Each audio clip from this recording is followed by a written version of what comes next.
Bien des fois, en travaillant dans un projet, il y a des parties du code que nous aimerions marquer et revoir plus tard. Avec l'extension Bookmarks de Visual Studio Code, on peut réaliser cela. Il suffit d'installer cette extension depuis la partie extension, rechercher Bookmarks de Alessandro Fragnani, si je prononce bien.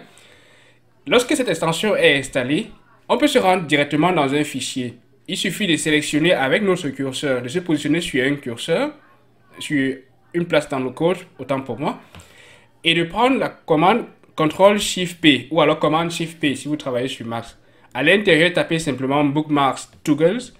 Lorsque vous tapez sur Bookmarks Toggles, il y a cette petite marque bleue qui va s'ajouter à côté sur la ligne de votre code. Cela veut dire que cette partie va être marquée pour être réutilisée ou alors revue plus tard. On peut le faire à plusieurs endroits dans notre... On va ajouter un autre bookmark par exemple avec Bookmark Toggles. On peut aller dans un autre fichier et sélectionner un autre endroit où nous voulons ajouter le bookmarks, par exemple ici. On va prendre CTRL-SHIFT-P, on va ajouter Bookmark Toggles.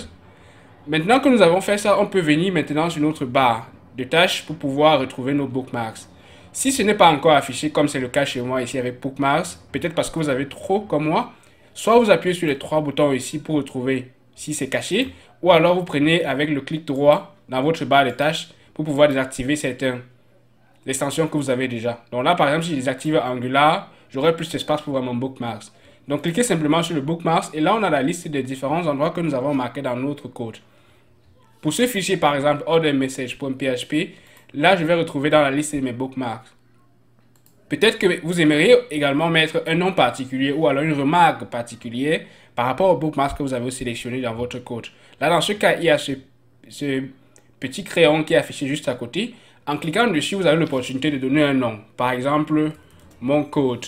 Et tapez Entrée simplement et vous allez voir que le bookmark que vous avez utilisé dans votre code prend désormais un nom. En cliquant dessus, cela vous renvoie directement à l'endroit dans votre code.